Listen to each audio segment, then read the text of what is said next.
রাজধানী সহ সারা দেশে শহীদী মার্চে ছাত্র জনতার ঢল। গণ অভ্যুত্থানে শহীদ পরিবারদের সহায়তা সহ আরো 5 দফা দাবি। আমরা শুধু এটুকু বলতে চাই, আমাদের যে ভাইরা রক্ত দিয়েছে, জীবন দিয়েছে, তাদের সেই স্পিরিট, সেই ছাত্র জনতার অভ্যুত্থানের চেতনা ধরে রাখতে যে কোনো দিন, যে কোনো সময় আমরাও রক্ত দিতে প্রস্তুত থাকবো। গণভবন হবে জুলাই গণ অভ্যুত্থানের স্মৃতি জাদুঘর। ক্যাবিনেট মিটিং এর সিদ্ধান্ত, বিচার না হওয়া পর্যন্ত ফ্যাসিবাদীদের পুনর্বাসনের নেই সুযোগ। একটি সুন্দর জাদুঘর এবং কিভাবে ফ্যাসিবাদী সময়ের যে অত্যাচারের যে স্মৃতি এবং আমাদের শহীদদের স্মৃতি কিভাবে সংরক্ষিত করে একটি সুন্দর জাদুঘর করা যায়, এ বিষয়ে খুব দ্রুত দৃশ্যমান পদক্ষেপ নেওয়া হবে। বাংলাদেশ ফেরত না চাওয়া পর্যন্ত হাসিনাকে চুপ থাকতে হবে। ভারতীয় সংবাদ মাধ্যমকে ডক্টর ইউনূস দেশে এনে সবার সামনে হবে বিচার। ডক্টর ইউনূসকে অভিনন্দন জানিয়ে ওবামা সহ 92 নোবেল জয়ী ও 105 বিশিষ্ট জনের চিঠি ছাপানো হয় যুক্তরাষ্ট্রভিত্তিক গণমাধ্যম ওয়াশিংটন পোস্টে। মাননীয় কমিশনারগণ দেশের পরিবর্তিত বিরাজিত অবস্থায় পদত্যাগ করতে মনস্থির করেছে। অবশেষে সিইসি ও নির্বাচন কমিশনারদের পদত্যাগ, কয়েকটি নির্বাচন প্রশ্নবিদ্ধ ছিল বললেন হাবিবুল আওয়াল। রাষ্ট্র সংস্কারের আহ্বান। সংবাদ রাতে দেখছিলেন একে এসটিএম টিভার সংবাদ শিরোনাম, সঙ্গে আছে আমি শিকা আজিজ। ছাত্র জনতার আন্দোলনে আওয়ামী লীগ সরকারের ক্ষমতাচ্যুতির 1 মাস পূর্তি উপলক্ষে শহীদী মার্চ কর্মসূচি পালন করছে বৈষম্য বিরোধী ছাত্র আন্দোলনকারীরা। বিকেলে রাজু ভাস্কর্য থেকে শুরু হয় এই কর্মসূচি। দেশ গঠনের প্রত্যয় আর হত্যাকারীদের বিচার দাবি ছিল মার্চকারীদের। জান্নাতুল মোহনা মাজহারুল ইসলামকে সঙ্গে নিয়ে এম এ আজিমের রিপোর্ট। দেশের পতাকা উড়িয়ে মিছিলে মিছিলে মার্চে এগিয়ে যাচ্ছে লাখো ছাত্র জনতা। স্বৈরাচারের বুলেটের আঘাতে শহীদের নাম, শ্রদ্ধা আর সম্মানে যারা গেঁথেছে মনে, প্লাকার্ডে প্লাকার্ডে তাদের চিরস্মরণীয় রাখার প্রাণবন্তকর চেষ্টা তাদের। শরীরে এখনো ক্ষতচিহ্ন, তবে তারা থেমে যাওয়ার নয়। বুলেটের সামনে বুক পেতে যে অর্জন তা ধরে রাখার প্রত্যয় সবার। আমার এই মুখে গুলিটা লাগে হচ্ছে গিয়ে 20 তারিখে, আর আমি হচ্ছে গিয়ে বনশ্রীর বাসিন্দা, রামপুরা বনশ্রী। হ্যাঁ, আমার অপরাধ ছিল কি, আমি ছাত্রদেরকে সহযোগিতা করেছিলাম, কোমল পানি খাওয়িয়েছিলাম। এই স্বাধীনতা প্রত্যেকটি মানুষের ধর্ম, বর্ণ, হিন্দু হোক, বৌদ্ধ হোক, খ্রিস্টান হোক এবং একটা গরিব হোক, ধনী হোক, সবার স্বাধীনতা যেন আমরা অক্ষুণ্ণ রাখতে পারি এবং যারা আহত তাদের যাতে আমরা সঠিক অধিকারটা ফিরিয়ে দিতে পারি। অংশগ্রহণ ছিল শহীদ পরিবারেরও। সন্তান, ভাই বা স্বজনহারাদের শোক যেন দেশ গঠনের শক্তি। রয়েছে হত্যাকারীদের দেশে এনে বিচারের দাবি। স্বৈরাচারী সরকার তার থেকে মুক্তি পাইছে, আর এর থেকে বড় পাওয়া হবে যখন শেখ হাসিনার শাস্তি হবে। আমার ছেলে শহীদ হয়েছে, অথচ এখনো খুনিরা দেশের বিভিন্ন প্রান্তে ঘুরে বেড়াচ্ছে। ঢাকা বিশ্ববিদ্যালয়ের রাজু ভাস্কর্য থেকে শুরু হয়ে মার্চটি নীলক্ষেত, কলাবাগান, ধানমন্ডি 27 ফার্মগেট, কারওয়ানবাজার, বাংলা মোটর, শাহবাগ হয়ে শহীদ মিনারে গিয়ে শেষ হয়। এ সময় শহীদ পরিবারের আর্থিক ও আইনি সহযোগিতা দ্রুত সময়ের মধ্যে দেয়া, প্রশাসনের মধ্যে ফ্যাসিস্টদের দোসরদের চিহ্নিত করে বিচারের আওতায় আনা সহ 5 দফা দাবি তুলে ধরেন সমন্বয়ক সার্জিস আলম।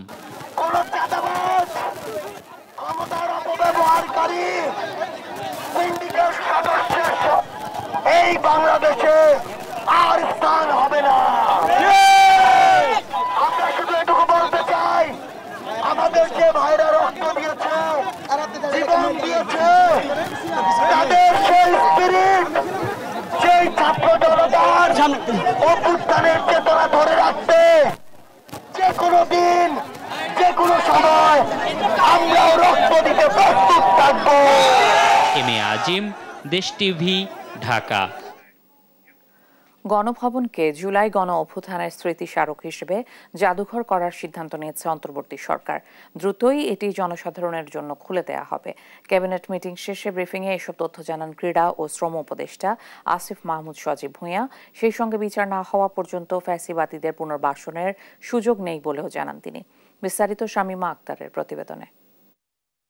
বৃহস্পতিবার বিকেলে রাষ্ট্রীয় অতিথি ভবন যমুনায় ডক্টর মোহাম্মদ ইউনূসের নেতৃত্বে উপদেষ্টা পরিষদের 5ম সভা অনুষ্ঠিত হয়। 2 ঘণ্টা ব্যাপী এই সভায় বেশ কিছু গুরুত্বপূর্ণ সিদ্ধান্ত নেওয়া হয়। পরে ফরেন সার্ভিস একাডেমিতে বৈঠকের বিষয়ে ব্রিফ করেন যুব ও ক্রীড়া উপদেষ্টা আসিফ মাহমুদ সজীব ভুইয়া। জানান, জুলাই আগস্টের গণ অভ্যুত্থানের শহীদদের তালিকা করা হচ্ছে। শহীদ পরিবারের সদস্যদেরকে দেয়া হবে সম্বর্ধনা। সভায় সারা দেশের শ্রমিক অসন্তোষের বিষয়ে একটি রিভিউ কমিটি করার সিদ্ধান্ত হয়েছে বলেও জানান এই উপদেষ্টা। শ্রমিকদের যে কোনো সমস্যা সমাধানের জন্য একটা রিভিউ কমিটি শ্রম মন্ত্রণালয়ের অধীনে করার বিষয়ে সিদ্ধান্ত হয়েছে। খুব দ্রুতই সেই রিভিউ কমিটি ঘোষণা করা হবে, যাতে শ্রমিকরা তাদের সকল দাবি দাওয়া নিয়ে সেই রিভিউ কমিটির কাছে দিতে পারে এবং রিভিউ কমিটি কনসার্ন মিনিস্ট্রি বা কনসার্ন অধিদপ্তর কিংবা পরিদপ্তরের মাধ্যমে সেই সমস্যা দ্রুত সমাধানের জন্য কাজ করে যাবে। উপদেষ্টা পরিষদের বৈঠকে ছাত্র আন্দোলনের মধ্য দিয়ে অর্জিত সাফল্যকে স্মৃতিস্মারক হিসেবে সাবেক গণভবনকে জুলাই আগস্টের স্মৃতি জাদুঘর করার সিদ্ধান্তের কথা জানান উপদেষ্টা আসিফ মাহমুদ। গণভবন কখনোই আসলে এর যে নাম গণভবন হয়ে উঠতে পারেনি। এই গণভবনকে যেহেতু এদেশের মানুষ ছাত্র জনতা একটা অভ্যুত্থানের মাধ্যমে জয় করেছে, এটিকে জনগণের জন্য উন্মুক্ত করে দেওয়া হবে এবং এই জুলাই গণ অভ্যুত্থানের স্মৃতিকে, শহীদদের স্মৃতি এবং বিগত ফ্যাসিবাদী সরকারের আমলে যত অন্যায় অবিচার হয়েছে সবকিছুর স্মৃতি সংরক্ষণ করার জন্য গণভবনকে জুলাই গণ অভ্যুত্থান স্মৃতি জাদুঘর হিসেবে প্রতিষ্ঠা করা হবে। এক প্রশ্নের জবাবে উপদেষ্টা আসিফ জানান, আওয়ামী লীগ রাজনীতি করবে কি করবে না এই সিদ্ধান্ত নেবে দেশের জনগণ। তবে তাদের গণহত্যার বিচার না হওয়া পর্যন্ত তাদের পুনর্বাসনের সুযোগ নেই। যেহেতু একটি গণহত্যা আওয়ামী লীগ ঘটিয়েছে এদেশে, সেই গণহত্যার দায় নিয়ে তারা কিভাবে ফিরবে বা তাদেরকে ফিরতে দেওয়া হবে কিনা এটা জনগণ ডিসাইড করবে, এটা জনগণের সিদ্ধান্ত। দলের বিচারের ব্যাপারে কোনো সিদ্ধান্ত হয়নি এবং বিচারের যে বিষয়টা সেটা আইন মন্ত্রণালয় দেখছে। আইন মন্ত্রণালয় খুব দ্রুতই একটা সুস্পষ্ট একটা রূপরেখা যে বিচারটা কিভাবে হবে সেটা সবার সামনে উত্থাপন করবে। বাংলাদেশ ক্রিকেট টিমের ঐতিহাসিক বিজয়ের জন্য একটি অভিনন্দন প্রস্তাব গৃহীত হয়েছে উপদেষ্টা পরিষদের বৈঠকে। উপদেষ্টা পরিষদের পক্ষ থেকে সকল খেলোয়াড়, কোচ, কর্মকর্তা ও বিসিবিকে শুভেচ্ছা ও অভিনন্দন জানিয়ে অভিনন্দন প্রস্তাব গৃহীত হয়েছে। শামিমা আক্তার, দেশ টিভি, ঢাকা। দেশ ছেড়ে পলাতক শেখ হাসিনাকে ফেরানোর আবেদনের আগ পর্যন্ত ভারত বাংলাদেশের মধ্যে অস্বস্তি এড়াতে তাকে চুপ থাকতে হবে বলে মন্তব্য করেছেন অন্তর্বর্তী সরকারের প্রধান উপদেষ্টা ডক্টর মোহাম্মদ ইউনূস। এই অবস্থায় ভারতে বসে শেখ হাসিনার রাজনৈতিক মন্তব্য করাও হবে অবন্ধুত্ব সুলভ। ভারতের সংবাদ সংস্থা পিটিআইকে দেয়া এক সাক্ষাৎকারে এমন মন্তব্য করেছেন ডক্টর ইউনূস। লুৎফর কবিরের রিপোর্টে বিস্তারিত। ছাত্র জনতার অভ্যুত্থানে গেল 5 আগস্ট পদত্যাগ করে দেশ ছেড়ে পালিয়ে ভারতে আশ্রয়ে চলে যান সাবেক প্রধানমন্ত্রী শেখ হাসিনা। এ পরিস্থিতির মাঝেও ভারতে বসে বাংলাদেশে অস্থিরতা সৃষ্টি করছে বলে অভিযোগ অন্তর্বর্তী সরকারের। শেখ হাসিনার ভারতে অবস্থান এবং দেশে ফেরানোর প্রসঙ্গে অন্তর্বর্তী সরকারের প্রধান উপদেষ্টা ডক্টর মোহাম্মদ ইউনূসের সাক্ষাৎকার নেয় ভারতীয় সংবাদ সংস্থা পিটিআই। বলেন, নয়াদিল্লির কাছে ফেরত না চাওয়া পর্যন্ত ভারতে চুপ থাকা উচিত শেখ হাসিনার। তার রাজনৈতিক বিবৃতির প্রসঙ্গে এমন মন্তব্য করেছেন ডক্টর ইউনূস। শেখ হাসিনার সম্প্রতি রাজনৈতিক বিবৃতিকে অবন্ধুসুলভ আচরণ বলেও বর্ণনা করেছেন ইউনূস।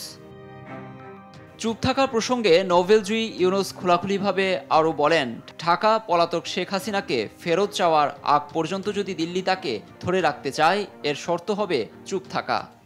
ভারতে শেখ হাসিনার অবস্থানে স্বস্তিতে নেই কেউই, কারণ বিচারের মুখোমুখি দাঁড় করাতে তাকে আমরা দেশে ফেরাতে চাই। তিনি ভারতে রয়েছেন, আবার সেখানে নানা কথা বলে সমস্যার সৃষ্টি করছেন। যদি চুপ থাকতেন আমরা তাহলে ভুলে যেতাম। সাধারণ মানুষের ক্ষেত্রেও তাই হতো।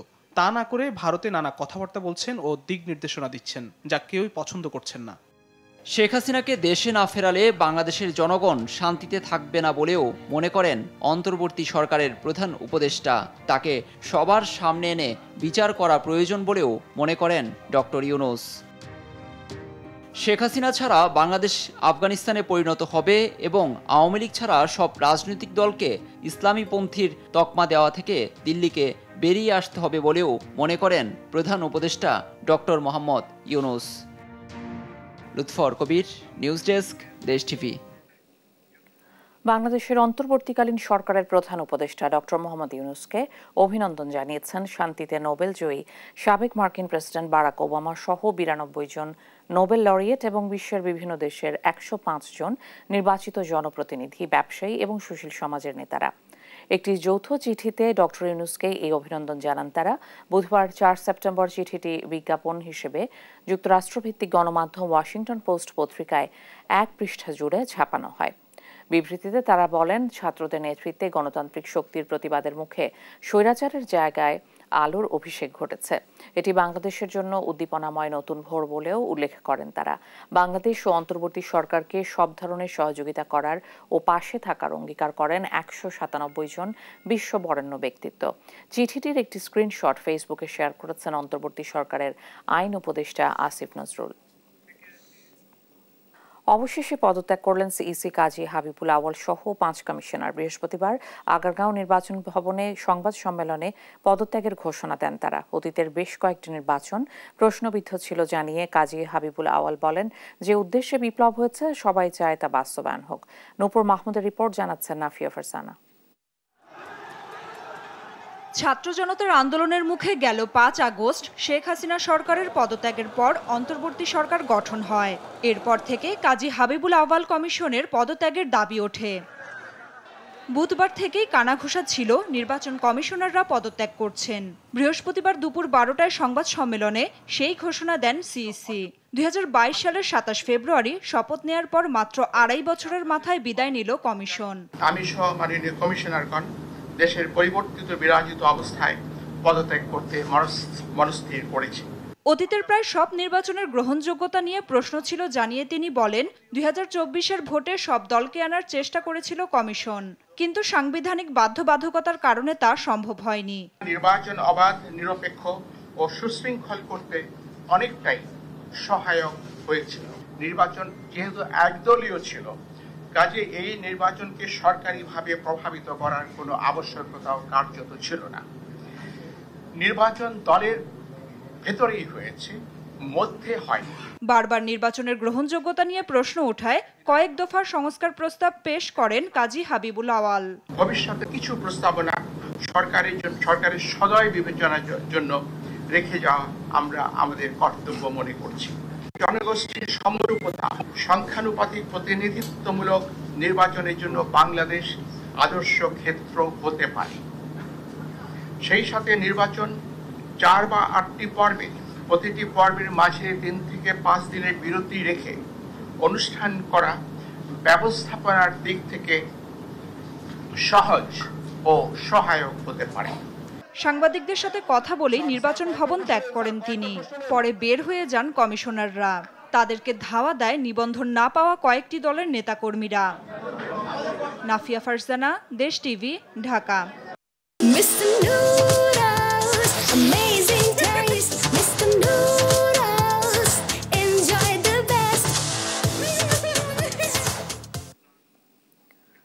পতিত স্বৈরাচারের দোসররা এখনও ষড়যন্ত্র করছে অভিযোগ করে সবাইকে সচেতন থাকার আহ্বান জানিয়েছেন বিএনপির স্থায়ী কমিটির সদস্য ডাক্তার AJM জাহিদ হোসেন। আর নির্বাচনের নামে কুকীর্তি করে দেশের গণতন্ত্র ধ্বংসের দায়ে রকিব, হুদা ও আউয়াল কমিশনকে কাঠগড়ায় দাঁড়াতে হবে বলে মন্তব্য করেছেন আরেক নেতা রুহুল কবির রিজভী। প্রশাসনে বিশেষ মতাদর্শের লোকদের বেশি বসানো হচ্ছে বলেও অভিযোগ তার। বিস্তারিত সাইফুল রিপনের প্রতিবেদনে। 18 বছর ধরে কুক্ষিগত করে রাখা কৃষিবিদ ইনস্টিটিউশনকে পতিত সরকারের দোসরদের হাত থেকে দখলমুক্ত করা হয়েছে এমন দাবি করে রাজধানীর নয়াপল্টনে বিএনপির কেন্দ্রীয় কার্যালয়ে সংবাদ সম্মেলন করে এগ্রিকালচারিস্ট অ্যাসোসিয়েশন অব বাংলাদেশ। কৃষিবিদ ইনস্টিটিউশনে দখলদারিত্ব চলছে একটি বেসরকারি টেলিভিশনে, এমন প্রতিবেদনের প্রতিবাদও জানায় সংগঠনটি। আপনি না জানি শুনে একটা জাতীয় পেশাজীবী প্রতিষ্ঠানের ভাবমূর্তি মর্যাদা নষ্ট করেছে। এ সময় সাংবাদিকদের প্রশ্নের জবাবে বিএনপির সিনিয়র যুগ্ম মহাসচিব রুহুল কবির রিজভী বলেন, পতিত স্বৈরাচার আওয়ামী লীগকে ক্ষমা করা মানে আন্দোলনের শহীদদের সাথে বেইমানি করা। আমি অন্তর্বর্তীকালীন সরকারের উদ্দেশ্যে বলবো যে কিছু কিছু ডিপার্টমেন্টে, বিশেষ করে শিক্ষা ডিপার্টমেন্টে বিশেষ মতাদর্শের মানুষদেরকে বসানোর আমরা লক্ষ্য করছি। আরও বিভিন্ন জায়গায় আমরা দেখছি, কিন্তু শিক্ষা ক্ষেত্রকে কিন্তু বেছে নেওয়া হয়েছে। বিশেষ মতাদর্শের লোকদেরকে বসানোর জন্য। অভিযোগ করেন দেশের গণতন্ত্রকে ধ্বংস করতে দায়ী ছিল শেখ হাসিনার আজ্ঞাবাহী নির্বাচন কমিশন। সংবিধানের যে নির্দেশনাবলী সেটাকেও তারা যেমন লঙ্ঘন করেছেন, তেমনি এই গণতন্ত্রকে ধ্বংস করার ক্ষেত্রেও তারা ভূমিকা পালন করেছেন। তো সুতরাং এইটার সাথে যারা দায়ী, যে কটা নির্বাচন কমিশন হয়েছে, হুদা কমিশন বা তার আগের যারা ছিলেন, এরা প্রত্যেকেই, রাকিব, প্রত্যেকেই দায়ী। এবং আমি মনে করি তাদেরকেও কাঠগড়ায় দাঁড় করানো উচিত। এদিকে জাতীয় প্রেস ক্লাবের সামনে অন্তর্বর্তী সরকার এবং বাংলাদেশের বিরুদ্ধে ভারত ও আওয়ামী লীগের ষড়যন্ত্রের প্রতিবাদে প্রতিবাদ সভা হয়। সেখানে পদত্যাগী নির্বাচন কমিশনের বিচারের দাবি জানান বিএনপি চেয়ারপারসনের উপদেষ্টা জয়নুল আবদিন ফারুক। যারা বাংলাদেশের নির্বাচন কমিশনকে নির্দেশ দিয়ে 154 জন বিনা প্রতিদ্বন্দ্বিতায় নির্বাচিত করেছে, তারা আজকে প্রেস কনফারেন্স করে বিদায় নিলে চলবে না, তাদেরকে আইনের আওতায় আনতে হবে। এদিকে লক্ষ্মীপুরে পৌরসভায় বন্যার্তদের মাঝে খাদ্য সামগ্রী বিতরণকালে বিএনপির স্থায়ী কমিটির সদস্য ডাক্তার এজেডএম জাহিদ হোসেন বলেন, ভারত বাংলাদেশের মানুষের নয়, বরং একটি দল ও পরিবারের বন্ধু।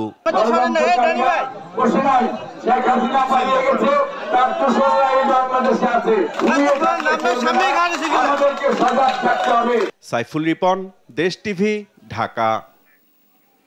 রাজনৈতিক দল হিসেবে প্রতিপক্ষকে ক্ষমা করলেও গণহত্যায় জড়িতদের শাস্তি চায় বাংলাদেশ জামায়াতে ইসলামী। সকালে আল ফালাহ মিলনায়তনে কেন্দ্রীয় মজলিসে শুরা উদ্বোধন অনুষ্ঠানে এই কথা বলেন দলটির আমির ডাক্তার শফিকুর রহমান। বলেন, জামায়াতকে দমনে স্বৈরাচার সরকার বুলডোজার দিয়ে ঘরবাড়ি ভেঙে দিতেও দ্বিধা করেনি। 15 বছরে সব ধরনের নির্যাতনের শিকার হয়েছেন নেতাকর্মীরা। যারা বিদেশে অর্থ পাচার করেছে তারা জাতির শত্রু উল্লেখ করে তিনি বলেন, পাচার করা অর্থ দেশে ফিরিয়ে আনা সহ তাদের বিচারও করতে হবে। পরে ছাত্র জনতার আন্দোলনে শহীদদের মাগফিরাত কামনা এবং আহতদের জন্য দোয়া করা হয়।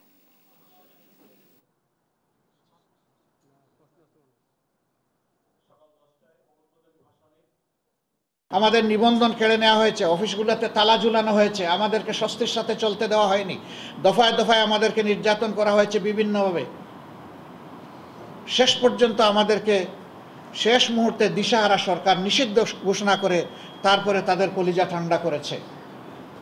আমরা বলেছি যে আমরা প্রতিশোধ নেব না। প্রতিশোধ না নেওয়ার মানে হচ্ছে আমরা আইন হাতে তুলে নেব না, কিন্তু সুনির্দিষ্ট অপরাধ যিনি করেছেন তার বিরুদ্ধে মামলাও হবে এবং তাকে সে মামলায় শাস্তিও পেতে হবে। পরিচয় নিশ্চিতে হারিস চৌধুরীর মরদেহ কবর থেকে তুলে ডিএনএ টেস্টের নির্দেশ দিয়েছেন হাইকোর্ট। বিচারপতি এ.কে.এম. আসাদুজ্জামানের নেতৃত্বাধীন দ্বৈত বেঞ্চ আজ এ আদেশ দেন। পাশাপাশি ডিএনএ টেস্ট, ডেথ সার্টিফিকেট প্রদান ও মুক্তিযোদ্ধার স্বীকৃতি দিতে কেন নির্দেশ দেওয়া হবে না জানতে চেয়ে রুল জারি করেছেন হাইকোর্ট। সাবরিনা মজুমদারের রিপোর্টে বিস্তারিত। ওনাকে এত কষ্ট দিয়ে ওনাকে মৃত্যুর মুখে ঠেলে দেওয়ার পরও ইটস নট সাফিসিয়েন্ট। তার ফ্যামিলিরও সাফার করতে হবে, হ্যারাস্ট হতে হবে, প্রশ্নবিদ্ধ হতে হবে। বাংলাদেশের আলোচিত এক রাজনৈতিক ব্যক্তি ছিলেন হারিস চৌধুরী, যার মৃত্যু নিয়ে দীর্ঘদিন চলছে গুঞ্জন। বাবার মৃত্যুর রহস্য উদ্ঘাটনে আদালতের দ্বারস্থ হন একমাত্র মেয়ে ব্যারিস্টার সামিরা তানজিম।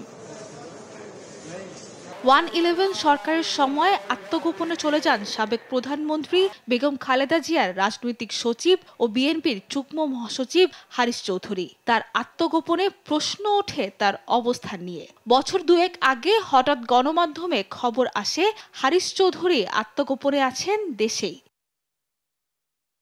কিছুদিন পরেই গণমাধ্যমে খবর আসে 2021 সালের 3 সেপ্টেম্বর মারা যান হারিস চৌধুরী। দীর্ঘদিন মাহমুদুর রহমান পরিচয়ে থাকতেন পান্থপথের এক বাসায়। এই নামেই তাকে দাফন করা হয় সাভারের একটি মাদ্রাসায়।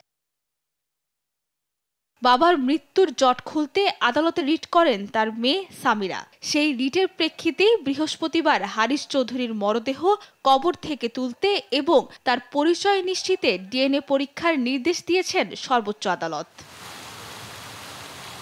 পতিত স্বৈরাচার সরকার বাবার মৃত্যু নিয়ে প্রশ্নবিদ্ধ করেছে বলে দাবি মেয়ে সামিরার। এসব কারণে সামাজিকভাবে প্রশ্নবিদ্ধ হতে হয় তার পরিবারকে। সদ্য বিদায়ী স্বৈরাচারী সরকার, ওদের গোয়েন্দা বিভাগ একটা নাটক রচনা করে আমার বাবার মৃত্যুকে প্রশ্নবিদ্ধ করেছে। এটা নিয়ে একেবারে কখনোই যেন আর কোনো প্রশ্ন না ওঠে সেটা ডিটারমিন করার জন্য এবং স্বৈরাচারী সরকার যে আমার অধিকার লঙ্ঘন করেছে, আমার বাবার অধিকার লঙ্ঘন করেছে, সেটা রেকটিফাই করার জন্য এই রিটটা অবশ্যই আইনগতভাবে দরকার ছিল। হারিস চৌধুরী একজন বীর মুক্তিযোদ্ধা। এ অবস্থায় তার পরিচয় শনাক্তের পাশাপাশি প্রাপ্য সম্মান দিয়ে তাকে দাফন করার প্রত্যাশা জানান আইনজীবী। ওনার রিমেইনিং যা আছে ওই সাভারের মাদ্রাসা প্রাঙ্গণে সেটা তুলে এনে ডিএনএ টেস্ট করে ওনার প্রকৃত পরিচয়টা ডিটারমাইন করে ওনাকে যাতে ওনার শেষ ইচ্ছা অনুযায়ী প্রাপ্য সম্মান সহ একজন মুক্তিযোদ্ধার প্রাপ্য সম্মান সহ ওনার বাড়িতে দাফন করা হয়। এদিকে একই সঙ্গে ডিএনএ টেস্ট, ডেথ সার্টিফিকেট প্রদান ও মুক্তিযোদ্ধার স্বীকৃতি দিতে কেন নির্দেশ দেয়া হবে না জানতে চেয়ে রুল জারি করেছেন হাইকোর্ট। সাবরিনা মজুমদার, দেশ টিভি, ঢাকা। ঢাকা মহানগর মহিলা কলেজের গভর্নিং বডির নতুন সভাপতি হলেন সাবেক মেজর জেনারেল ডক্টর মনিরুল ইসলাম আখন্দ। বৃহস্পতিবার দুপুরে কলেজ ক্যাম্পাসে নতুন সভাপতি আসার পরই শিক্ষার্থীরা করতালি দিয়ে ফুলেল শুভেচ্ছা জানান তাকে। এ সময় শিক্ষার্থীদের পক্ষ থেকে সংবর্ধনা দেওয়া হয় ডক্টর মনিরুল ইসলাম আখন্দকে। এর আগে একই প্রতিষ্ঠানে অধ্যক্ষের দায়িত্ব পালন করেন তিনি। তবে তৎকালীন ঢাকা দক্ষিণ সিটি কর্পোরেশনের মেয়র তাপসের অনৈতিক নির্দেশনায় না মানায় তার রোষানলে পড়তে হয় তাকে। সংবর্ধনা শেষে বোর্ড মিটিংয়ে বসেন নতুন সভাপতি মনিরুল ইসলাম। এ সময় তিনি বলেন, সোনালী ব্যাংক থেকে কলেজের অ্যাকাউন্ট ট্রান্সফার করে মধুমিতা ব্যাংকে কলেজের টাকা না রাখায় শিক্ষকদের বেতন আটকে দেয় সাবেক মেয়র তাপস। এ সময় আগামী রবিবারের মধ্যে শিক্ষকদের বেতন পরিশোধে কাজ করার কথা বলেন মনিরুল ইসলাম। জাতীয় বিশ্ববিদ্যালয়ের ভিসিকে অভিনন্দন জানিয়ে তিনি বলেন, শিক্ষার্থীদের সঙ্গে নিয়ে মহানগর মহিলা কলেজকে মানসম্পন্ন কলেজে পরিণত করা হবে, কমানো হবে শিক্ষার্থীদের বেতন। প্রিন্সিপাল ছিলাম তখন প্রাক্তন মেয়র ফজলেনুর তাপস আমাকে বাধ্য করছিল যে আমাদের অ্যাকাউন্টটা সোনালী ব্যাংক থেকে মধুমতি ব্যাংকে নিয়ে যাওয়ার জন্য। উনি এটার মালিক, আমি সেটাতে রাজি হই নাই। সেটাই হয়তো একটা কারণ যে কারণে আমি সেনাপ্রধানকে বলে আমি কলেজ থেকে ছেড়ে যাই। আমাদের অ্যাকাউন্টগুলো আমাদের সরকারি ব্যাংকে নিয়ে আসতে হবে এবং আমার টিচাররা বেতন না আসা পর্যন্ত পাওয়া না পর্যন্ত আমার ঘুম আসবে না। আমি আজকে চেষ্টা করব, আজকে না হলে রবিবারের মধ্যে ইনশাল্লাহ